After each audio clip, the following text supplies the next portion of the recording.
and welcome. I'm Dr. Erin Berman. I'm a clinical psychologist at the National Institute of Mental Health.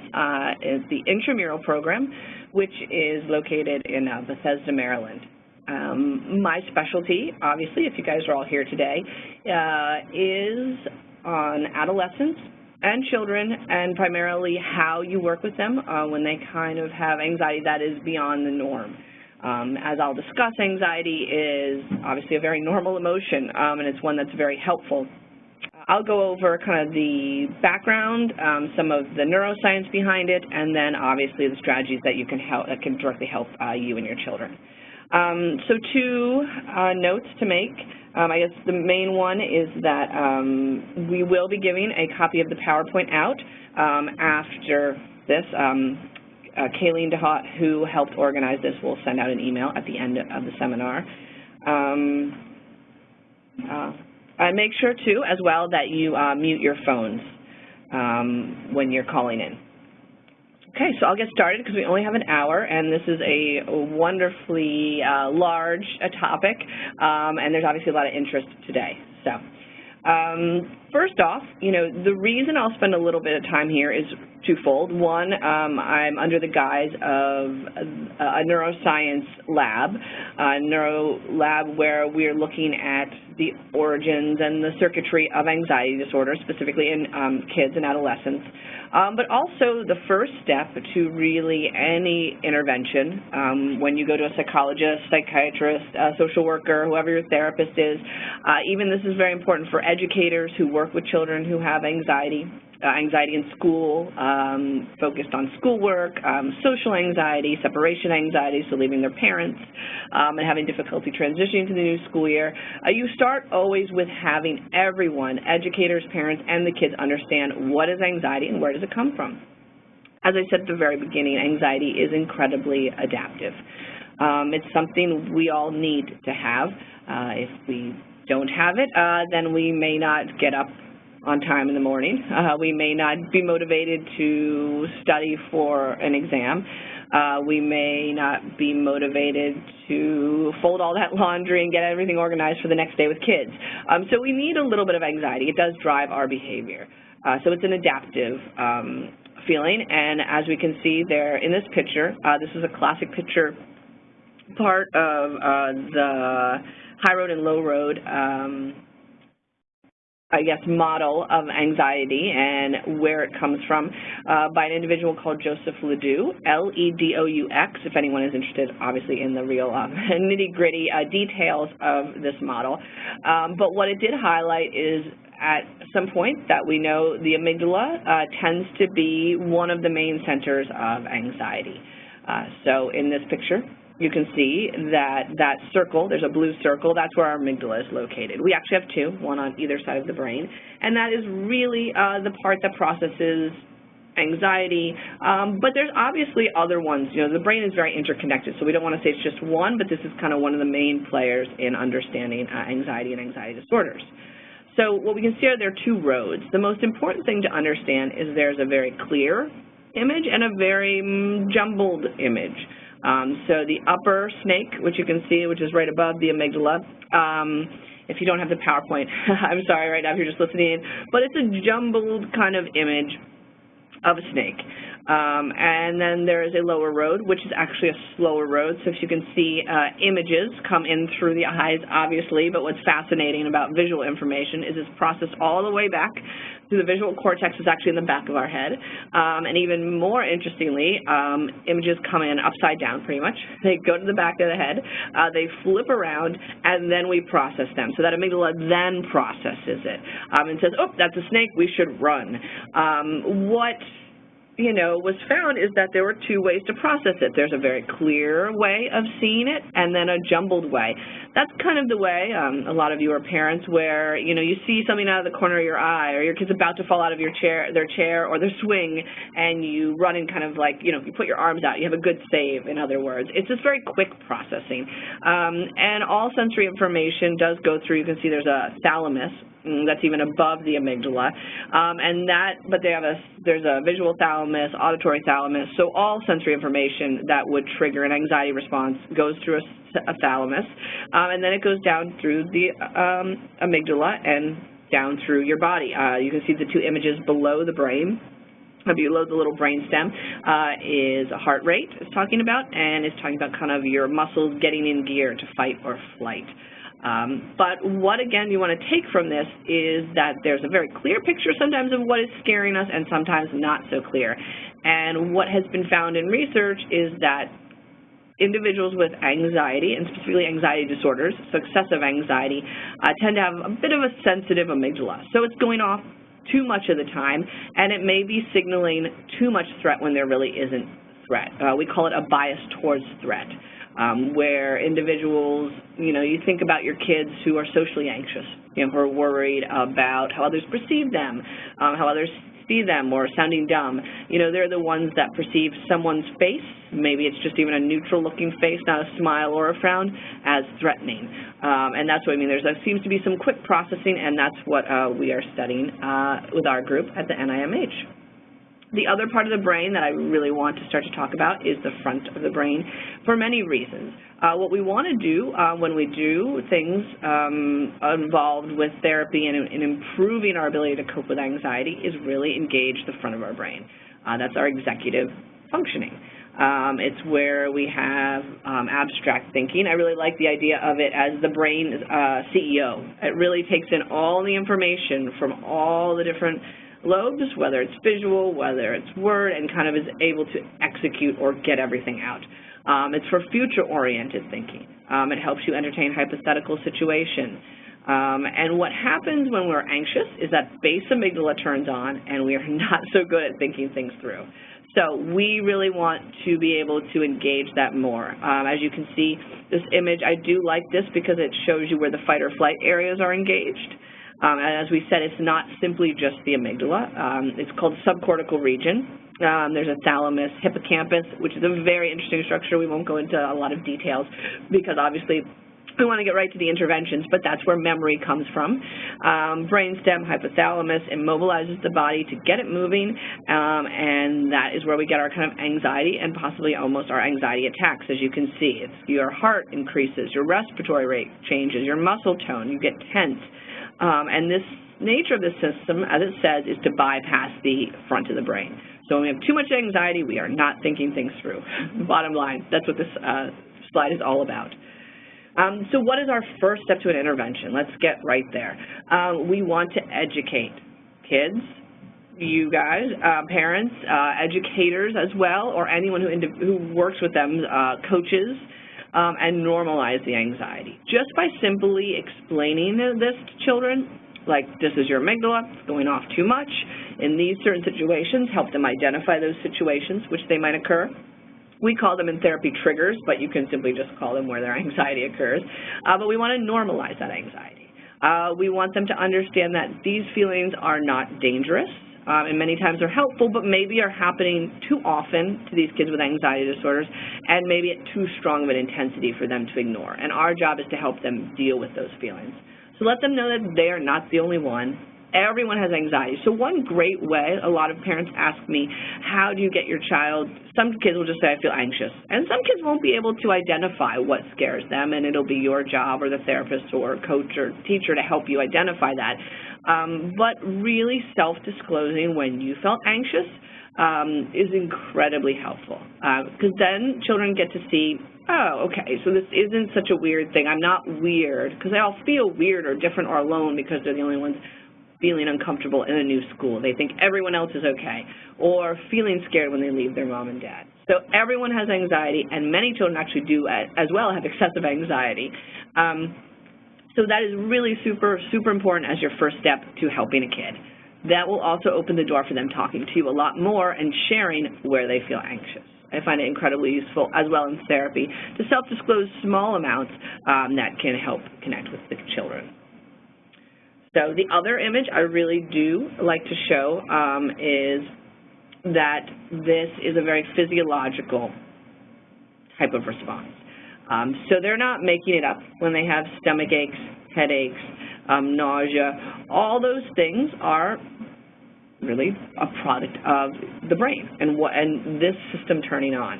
So these are all the different types of physical symptoms of anxiety. I'll read them quickly in case you don't have the slide. Tightness or pain in chest, sweating, dizziness or lightheadedness, heart racing, feeling faint. Those are all the things that you can also have, obviously, difficulties with sleeping. A little bit, it can look like you have hyperactivity in a way. Some people, which we don't go into some of these, but some of my older clients, meaning my adolescents, will have things like derealization and depersonalization with panic attacks. There's a large laundry list of physical symptoms. But what is really neat about this image is you can Google simply the anatomy of fear and you can get this image. I print it out and I like to give it to any of the kids that I work with so they can really understand, and again, it helps them normalize and help them realize that this is something that turns on, but it does end. So most importantly, if you are on the receiving end of a panic attack, so your child's freaking out, your friend is, your partner, you have to know you cannot stop it, and do not try and stop it. I always give, the very famous experiment that I love to talk about, which is, we can all do it together, and probably a lot of you have heard of this, is close your eyes right now. Since you're all sitting by yourselves, maybe you'll do it. Usually when I do it at a large group, people are not so apt to do this. But you can close your eyes right now and just follow what I'm saying. This will only take about 10 seconds. What I want you to do right now is imagine a white bear. A big white bear. Now, do not let it come into your head. Do not imagine that white bear. Do not see a white bear, and do not let it have a big pink bow. And what happens is, most likely you all, hopefully, all see that white bear. So meaning when you have an anxiety attack, we cannot stop it. Telling them stop, calm down, it's okay, those are not helpful things. You just want to remind them that it does end. So if you can see my third thing on there, that is the only thing you really do want to say. We know this ends. Just stay with me right now. You can, if you're in a really tricky situation, you can distract the kids.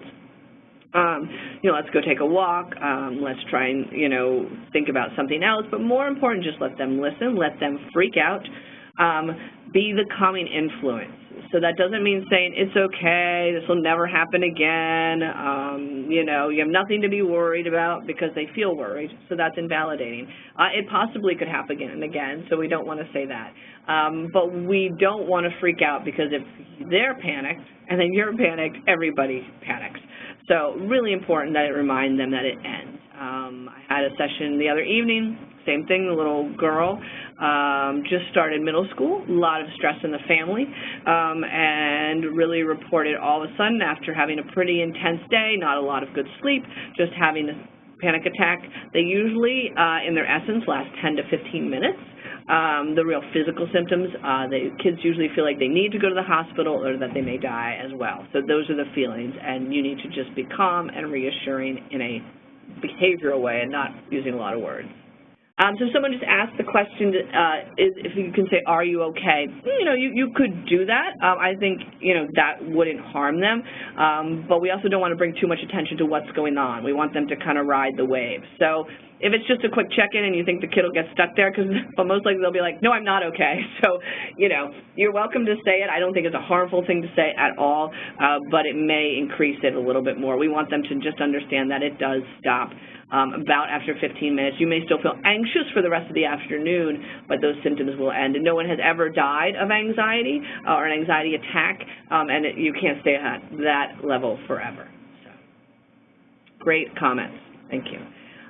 So this is just a quick, I don't want to spend too much time on this. This is what we're currently doing within our group at the NIMH. This is attention bias retraining, and essentially what we're trying to do is when we looked at a bunch of neuroimaging, fMRI, which means functional magnetic resonance imaging, fMRI scans and studies that we did, it was known that individuals with anxiety disorders, if kind of given a choice, meaning if they see a neutral face or an angry face in the scanner, their eyes, their gaze, or their attention will go towards the angry face. They tend to not pay attention, for lack of a better word, to the neutral or even a positive face. So we're trying to get them to train this quick processing, like we were showing that quick road of processing of anxiety where you can't really see what's going on. and it's almost an unconscious processing. You know, we could say Freud had some, understanding of what was going on. There is this very quick base processing in the brain of children with anxiety disorders, and they would go towards the negative versus a neutral or positive image. So this, you can see, this shows the milliseconds. That's how quick it's presented. So it's presented very, very quickly. The children do this in our studies before a session of cognitive behavioral therapy and after a session of cognitive behavioral therapy, and we're hoping it's an adjunct and will help improve treatment outcome and treatment response when within the context of therapy. So it's called attention bias training. And from some of the studies that were already done, there is to be some benefit compared to a placebo. And let's get on to the real nitty-gritty of the anxiety disorders. So there's a high, obviously, prevalence rate. 8 to 20% of teens have an anxiety or depressive disorder at one time. The comorbidity is huge, meaning once you have one disorder, you're more likely to have a lot more. So 65 to 84%. So once you could have social anxiety and ADHD, social anxiety and be on the spectrum. Social anxiety and depression, they all tend to hang together, and that's why it's a very diffuse, the brain, and that's why we want to say, yes, we know the amygdala is where anxiety does have some origin, but we believe it's obviously a very diffuse circuitry that's going on. What's also important to see is there's also, just to let you know, the rate of ADHD, because that's kind of the main one people focus on, honestly, in schools. Anxiety kind of goes to the side of the road for a few reasons. One, the anxious kids are not as out there. The anxiety is an internalizing disorder, so as you all know, if you have kids with anxiety, a lot of stuff's going on in their heads and you're not seeing it. A lot of these kids are the compliant, perfectionistic, quiet kids, so they don't pop out as much, but it's obviously a much more higher rate of prevalence than even ADHD. But ADHD and anxiety also go hand in hand very much together. So when does anxiety become a disorder? As we said, we normalize it. There's a lot of individuals with anxiety. The other day I interviewed a kid who had a lot of anxiety, but only simply around test taking, and it would only happen a day or two before. It was debilitating in the sense that he, had difficulty concentrating during the test, but that didn't fall under the realm of the disorder because he didn't worry about it every day, or it didn't have such a strong reaction. He still was able to go to school. So that's a level of anxiety that's problematic, but not a disorder. So we'll talk when does it become a disorder? When you have a lot of avoidance versus approach. Really important for you to realize and kind of keep your eyes on. Anxious kids are quiet. They're internal in a lot of their things. You also can have loud, anxious kids for sure, but a lot of them are, processing so much inside that their avoidance, they subtly start to avoid things. That's really your first key that your child may have an anxiety disorder. They may start to come up with more than just a few days that they're sick or reasons they can't go to school. They may slowly start to withdraw from different activities. Oh, I don't like, or come up with kind of, for lack of a better word, excuses. I don't really like that word, but that's just to help you look for those things. Oh, I don't want to go to class today, there's nothing we're really learning, Or, oh, that teacher, I don't need to talk to her because she's really not very nice. And maybe most teachers are pretty decent. There's obviously always a few that might be a little cranky, but the job does entail that you can go talk to them, so they're pretty open to that. But if you start to hear excuses or reasons to avoid situations, oh, I don't want to go to that friend's party, it's not going to be any fun. Or there's too many kids there. So things that they want to be doing, they aren't doing, or things they need to be doing. So in the need realm is obviously going to school. So when you see avoidance of school, schoolwork, school activities, that can be a big red flag. You don't need to have friends, but it's very, very helpful. You pretty much need to at least have a few would be helpful. So when you see in social situations them avoiding or backing off, and then in terms of separation anxiety disorder, when they're avoiding being in certain aspects of the house or certain situations alone. So you see a lot of avoidance when it becomes a disorder. Interference, so usually that's when we see the kids, the parents are realizing they're managing a lot all day long. So they're managing, trying to get the kid to school when they're avoiding, or trying to get them to the club, or trying to help them have a play date, or trying to help them sleep. Sleep is a huge complaint or really problem for both parents and kids with anxiety disorders. So when it starts to really interfere in the life of the family and the parents. And distress. These are the kids that many times will hold it together at school, and when they come home, they just fall apart for you. They've, been processing so much, and as we know, being in school is probably a very anxiety-provoking situation for most kids with anxiety disorders. The big three anxiety disorders are social anxiety, and there's obviously people in school, so there you go. They have the crazy triggers there. The second one is generalized anxiety. These kids worry about how good they are, their performance. They go to worst-case scenarios, and obviously school has to do with performance and how, what the future looks like. And separation anxiety disorder, those kids obviously are separating from their parents, and that can be hard. And lastly, it is not uncommon when there is a large news event, either a natural disaster or regretfully, shootings, that a kid might have an increase in anxiety. And that would not necessarily, warrant an anxiety disorder. If it's persistent. So if you see it going on for more than a couple months, when kids first start school, obviously, they may have anxiety, massive anxiety for the first month, but if they're making it to school, going through the day, and it's slowly getting better, then I wouldn't be worried so much. But it's very persistent, or persistent in the sense that, maybe they have one bad week, one good week, but then two bad weeks, one good week, that you're seeing these symptoms last for about 3 months then, if you're seeing it on and off, but you're seeing it on and off for about 3 months. So that's when it becomes a disorder. As I was saying, problems tend to be less apparent with youth versus youth with behavioral disorders. That's ADHD, conduct disorder, oppositional defiant disorder. Children may appear perfectionists, good kids, but actually can perform pretty poorly in school. So as we were saying, not my favorite, but the most important thing is the avoidance. By not doing homework can be a sign of an anxiety disorder. They're avoiding the thing that makes them really uncomfortable. So they may be kids that are good, can do well in school, but they're not because of doing homework, making a mistake, having to ask questions. Homework is very loaded sometimes for these anxious kids. These kids obviously have a lot of somatic complaints, stomach aches, headaches. Also, you may see, like I said, sleep disturbances, and it also can present as oppositional behavior, such as through avoidance of tasks, meaning sometimes teachers may say, I don't know why they're not completing their homework, I don't know why they're listening, I don't know why they're staying in the back of the room, and they can look like they don't want to try or they don't want to be in school when clearly it is the anxiety and it's not just like they're trying to be oppositional. So these are our anxiety disorders. Separation anxiety, generalized anxiety disorder, social anxiety disorder, specific phobia, panic disorder. The top three are the ones that we study all in conjunction: separation anxiety, generalized anxiety, and social anxiety. Specific phobia will also fall into there. I won't go into too much details about that, but that can be debilitating in school. A couple common specific phobias that do become debilitating to children are vomit phobias. They may refuse school, worrying that someone may throw up or that they may get sick. Natural disasters are like thunderstorms. We're in D.C., so we're kind of through the storm season almost, but that can be a hard time for kids. They can avoid doing things outside because of the clouds they see, etc. So specific phobia can actually really, prevent functioning as well. And panic disorder, we don't go over that too much because it's more prevalent in the older, the adolescents, but that to remember, I won't go over it, but it's a fear of fear. So the fear of having another panic attack. So separation, incredibly common. Fears of either themselves, monsters, illnesses, natural disasters, driving safeties.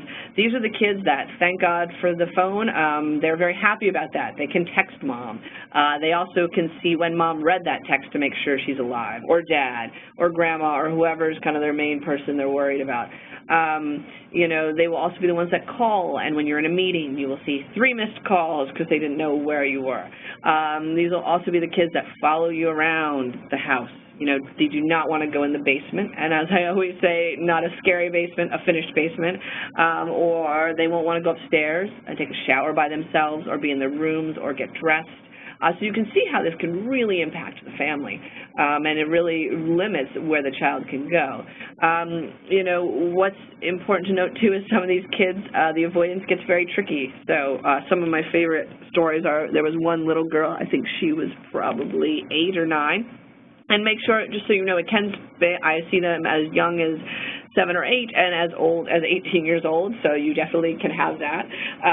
The little 8-year-old, though, was very clever in that she had a 4-year-old sister, and obviously they got along and they were very close.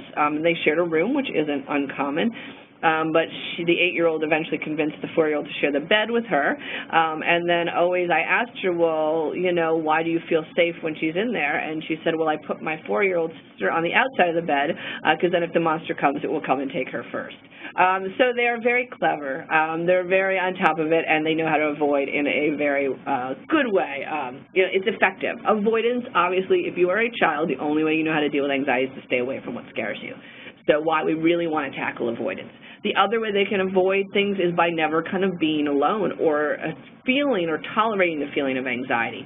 So for your part as a parent, the essential part of treatment with these kids that a lot of people don't touch upon, so you can we'll talk about how you can think it through more clearly, how you can help calm down with relaxation, but you have to address the reassurance seeking that you're doing.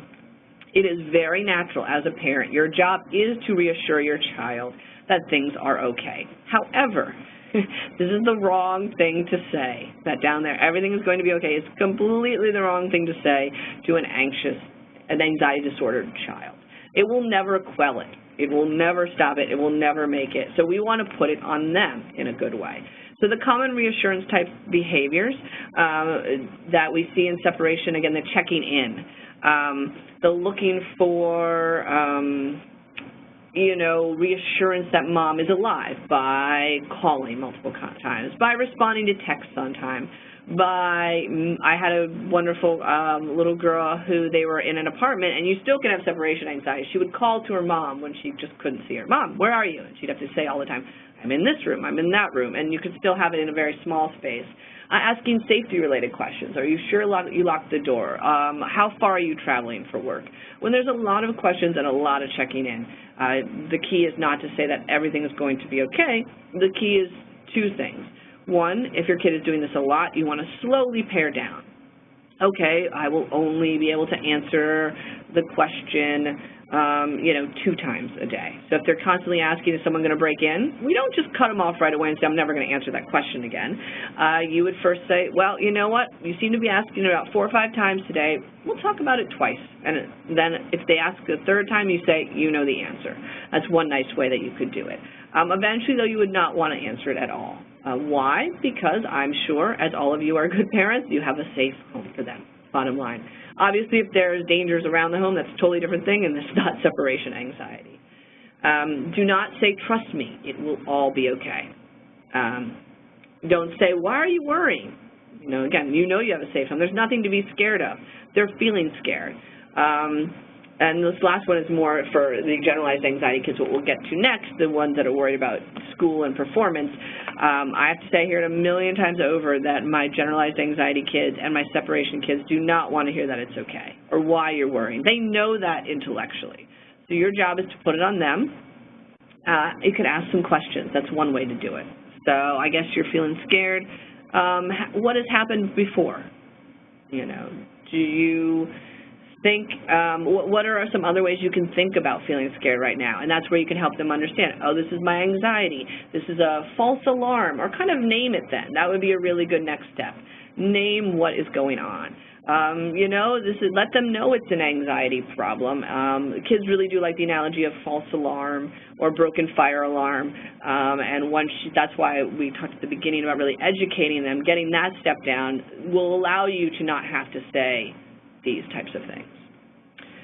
So as we were just alluding to back there, why are you worried you do so well in school? A lot of perfectionistic kids with really bad GAD, generalized anxiety disorder, still, no matter how well they do, they cannot stop the worry. That's the key with this. It's excessive, uncontrollable worry that is not linked to one situation. So, like I explained, I did have a boy that came in simply worried about test taking.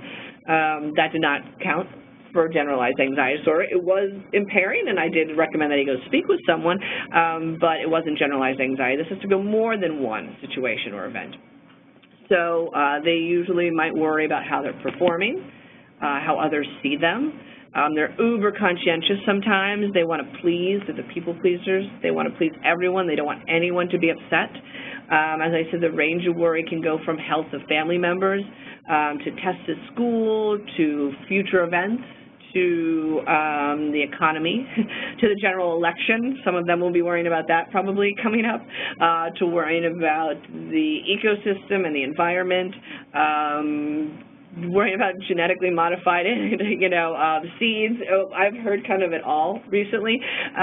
So these kids, in general, one child was 8 years old, was very perfectionistic, needed to do well in school, stayed up too late studying. That's how he kind of overcompensated for the worry, but also would worry about his grandmother's diabetes and check in on her regularly. Sweet at first, but then he really realized that that's not his role in that sense. And then he'd worry about her and how her health was. And then he'd worry about the money and his parents' money, and we'd go on from there. They're self-critical, so these kids do run the risk of being depressed. As we said, the perfectionism, they can either honestly totally fail out at things because it's just too hard to even start a paper. A lot of these kids may have difficulties doing papers because there's so many components that's kind of open-ended versus just doing tests. Or you can have the overachievers, straight A kids too. They're really worried about what will happen in the future. So here we have, test anxiety is one component. And they usually expect the worst. So I'm going to fail, it's going to be terrible, I'll need to repeat the grade, if I fail, I'm a bad person. So helping them, like we said, educate, help them label. So with the separation anxiety, we talked about it as being a false alarm. With worry, we want them to understand, because a lot of these kids were kind of born this way. So they've lived with at least the underpinnings of worry for a long time. Sometimes you don't see it really kind of burst out into a bigger problem until middle school, or high school, but they've always had these kind of sounds of worry. This first one is obviously a very Zen, mindfulness kind of way of dealing with worry. It is really a great way to deal with it. It's sometimes very, very difficult for the younger kids. It's really letting you understand that we're not here to stop anxiety. We do not want to ever also tell them we never want to get rid of anxiety all the way. One of my clients that I've had for many years will always ask, when is it going to end? It'll ebb and flow for some time. So let the thought come and go. Don't try and stop it. Don't push the pause button. Don't try and force it out and play out the movie. We don't want to say, let's stop it. I can't take it. This is too much. It's back to that white bear experiment. It will keep coming back more and more and more. So if you can get to that Zen way, please try and do that. The second one is relabeling it. I love this one. This one's obviously very good for kids and even adults. It's not me, it's worry. So that's another way you can respond when the kids come to you with 5 million worries. You can say, that sounds, I know you're stressed. I know you have a lot to do. So you want to, again, always empathize first. And then say, I think that's your worry. That sounds a lot like your worry whenever you go to the worst case scenario or whenever you go to mommy dying in a car wreck. We know that's tends to be your worry. Right now, you're not in any danger, so you can help them bring them to the present moment. That's why you're not reassuring them that everything will be okay in the future, because you cannot do that. So that's why we don't want you to say those things. But you can say, I'm not weird. Those are for maybe the socially anxious kids. I'm not dumb for the socially anxious kids because they're worried about being dumb or perceived as dumb. I'm not in danger, or I'm not whatever. You figure out what that anxiety is signaling them. Blank is a false alarm. So this worry is a false alarm. That one is really fantastic. That is the way you're going to get a good handle on the anxiety and worry. So memorize that slide. No, don't worry, you'll get them. So school anxiety disorder, social anxiety disorder is more common in adolescents. It seems to peak right around then. It's obviously excessive fear of social evaluation, embarrassment, doing something that would be perceived as them not knowing what they're doing, not performing up to certain standards. Social anxiety can look very different depending on the child. So many times people will say, well, she must not have any social anxiety, she can get up and perform. And time again, I will hear that, nope, I can get up and sing in front of a crowd, or I can get up and do a play in front of the crowd because it's all rehearsed. I've done it a million times. It also can go the other way. Socially anxious kids can want to perform but can't because they're afraid of all those eyes on them, okay? So that can, either one of those kids can have social anxiety disorder. Very important to remember. Also, sometimes socially anxious kids are only anxious. They're fine with adults, So the parent says, well, they seem okay. They talk to me, they talk to my friends, they talk to the cashier, but they're not comfortable with their peers. That's more common than the other way around, where they're comfortable with their peers, but they won't talk to adults. But that definitely is prevalent as well. Where you'll see that as being an issue is whether they have to ask about school-related issues or activity-related issues. They don't want to talk to those adults that they need to be able to talk to. So social anxiety is a very important one to address. It really can make their world very, very small and make really school very difficult. Socially, they will be stunted if they have issues with their peers, but also in terms of problem solving.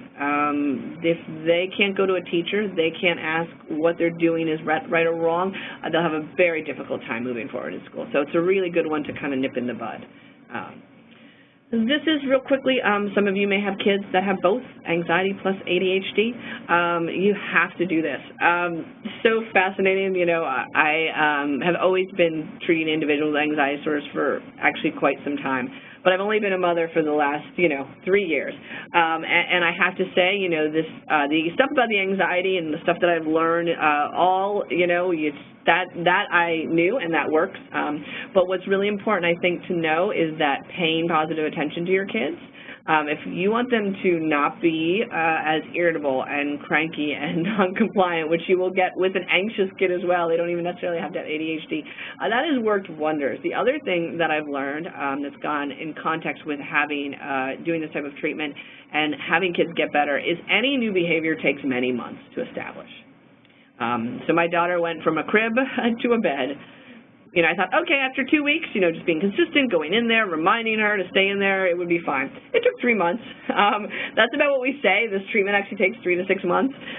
It did take 3 months, and then, a night ago, she came in halfway through the night. So it's just, I think it's the good thing to remember is that all of this sort of works really well. Now I know how to practically implement it, and the practicalities are it takes time, all these skills. So you have to repeat it.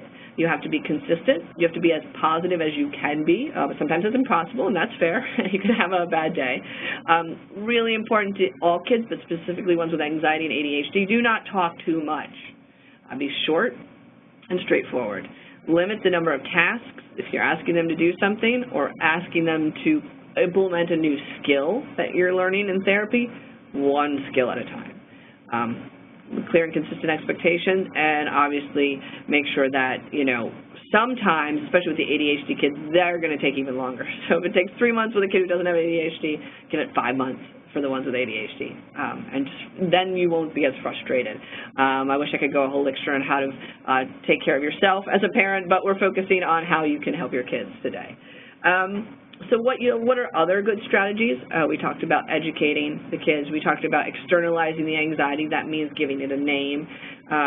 We talked about dropping the reassurance or the saying you're okay. Another skill, so this is our fourth one we'll come to today, is challenging anxious thoughts. So is there another way to view things? Just ask them, oh, gosh, the end of the world is coming. Well, is there another way? Do you think the end of the world is coming? You want to be a curious parent to help them get to their own answer. Think of the pros and cons of a situation. This can be more in the social anxiety disorder. So you have to go ask your teacher about this question. So the pros are, well, if I ask her, actually I may learn something. I can get credit for something I missed. The cons are she'll think I'm not very smart. And so help them understand, these are the pros and cons that sometimes can help motivate their behavior. And consider the big picture, which may help provide perspective to things. When life is uncertain, you have to give the big picture. And that big picture can be something to the effect of, well, let's think how many times these bad things have happened.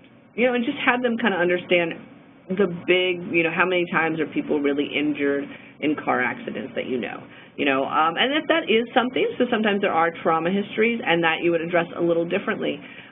You would, if it happened recently where there's someone they knew had a car accident or got hurt or was killed for some unfortunate reason, you would say sometimes these things happen, and you would make them understand that this is how you would cope with it. Instead of focusing on why and how and all the details of it, you'd want them to understand that people cope.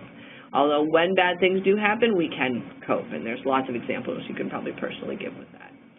Where do you really see, when I was alluding to getting my daughter to sleep through the night in her bed and not get out, it was more than telling her. I mean, she's 3, she can't really tell her, but it's really the behavioral stuff, and we also see that when it comes to doing this type of therapy, cognitive behavioral therapy, is the behavioral component is incredibly powerful.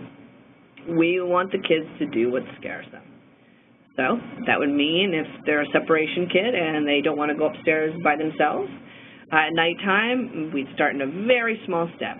So my easy one is, okay, you don't like to go upstairs, everyone's on the main floor, all I want you to do every night is go up and down the stairs, don't even have to stop, a couple times when it's dark out, okay? Next step would be go all the way up to the top of the stairs, stand there for 5 seconds, come down. Okay, now let's switch to the basement. The basement's always a really good one. What I tend to find is a lot of people that have, good things, they usually have good things in the basement. That's usually sometimes where the freezer is, where there's ice cream, frozen pizzas, all that good stuff.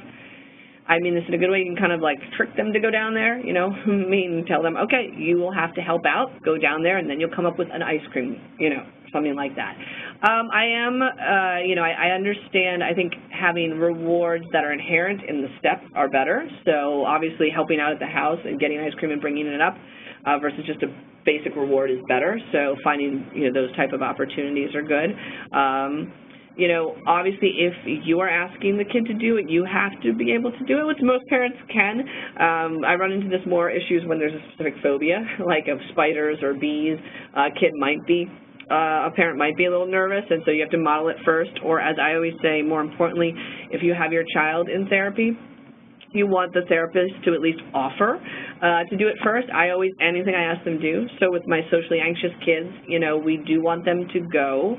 We'll talk a little bit more about the real nuts and bolts of cognitive behavioral therapy. We want them to go to a little bit of an extreme when they are in therapy with me, not that they have to do it every day in their life. So that may mean they might have to walk around with 2 silly socks on, and see if people really stare.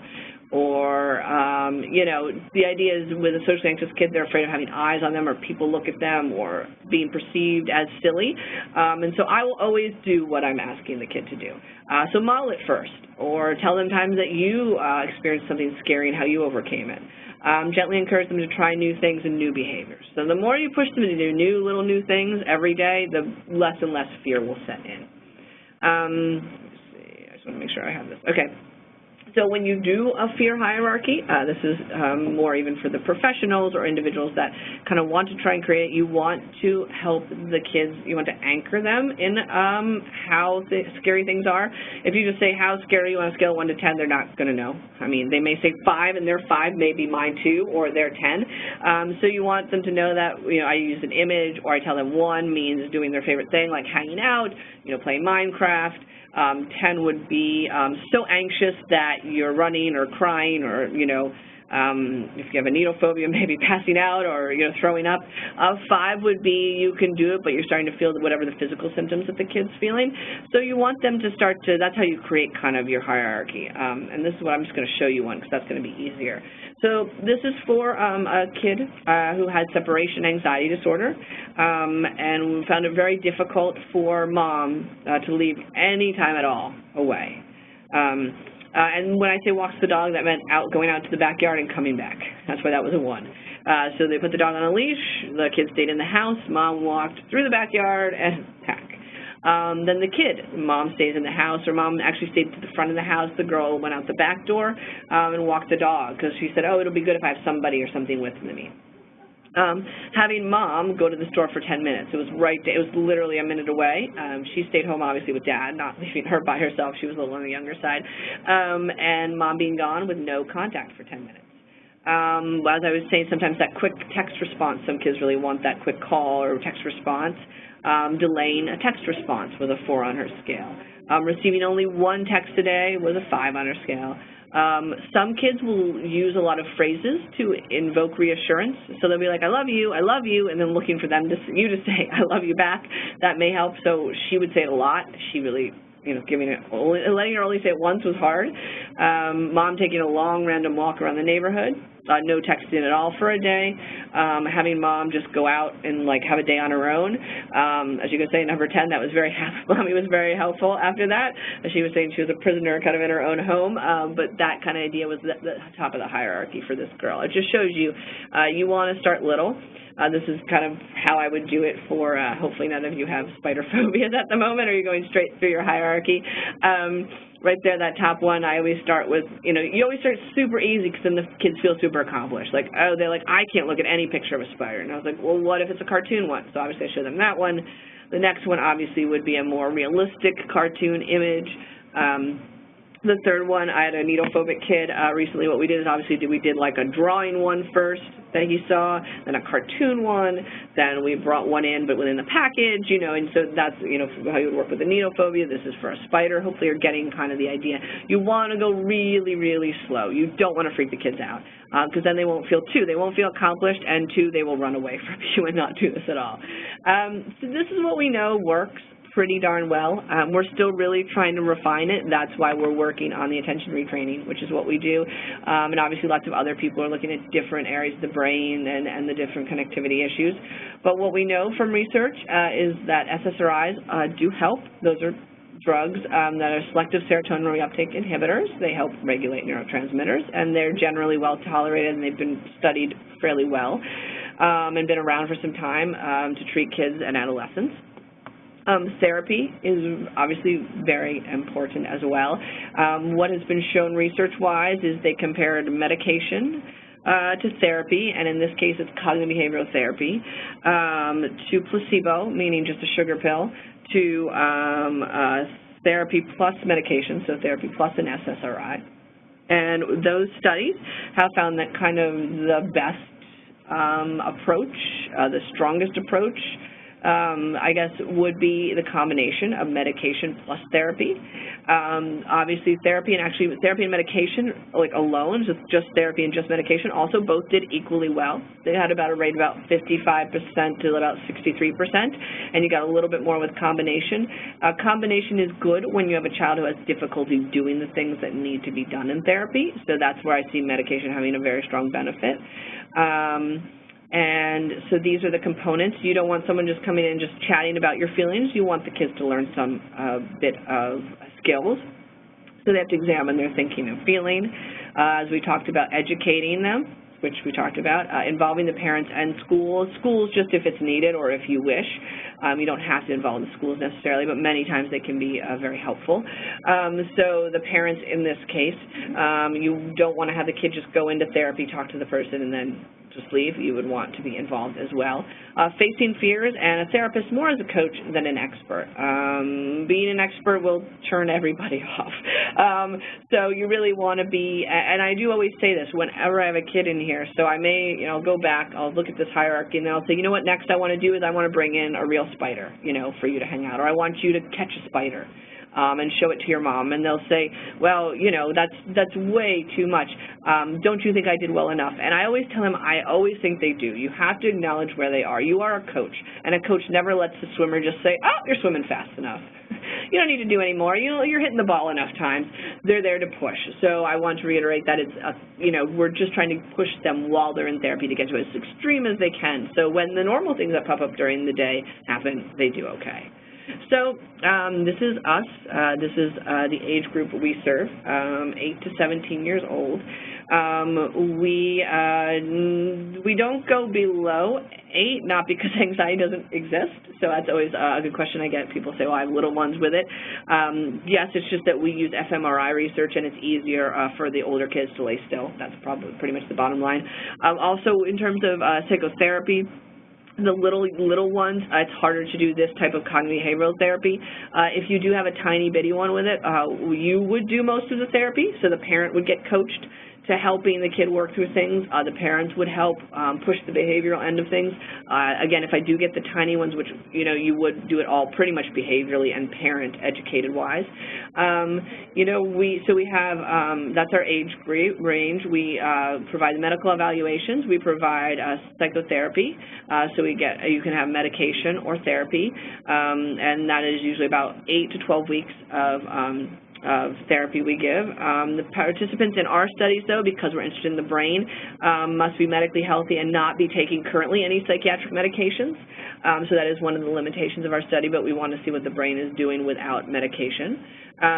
So to participate, for you, those of you in the DC metro area, that top number is a research assistant, the 301-402-8225. She's very good at kind of explaining what our studies involve, time-wise, and also they help you if you're interested in starting the process of enrolling or at least being interviewed to see if you would fit. And the second number is Lucy, the nurse that I work with very closely. She does most of the evaluations and does the phone screens, so just so you know who those two people are. So again, that's us.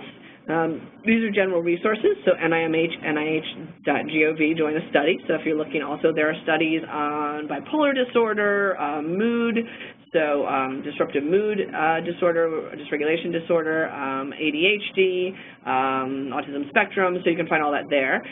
This is a good link for to find therapists that are really specifically trained in cognitive behavioral therapy. AboutOurKids.org helps just have, it's the NYU Child Study Center that has just some good links, free links. This is a good book on ADHD, and then obviously that is a great book at the bottom. I always say you might as well start with a book, see if that'll be all you need. Sometimes it's all you need with anxiety, and then from then on you can see if you need extra resources. So I covered a lot in a very short amount of time, so thank you all very much for attending, and, you know, Kayleen will obviously send out a copy of the PowerPoint, you know, and we may have more in the future, so thank you very much.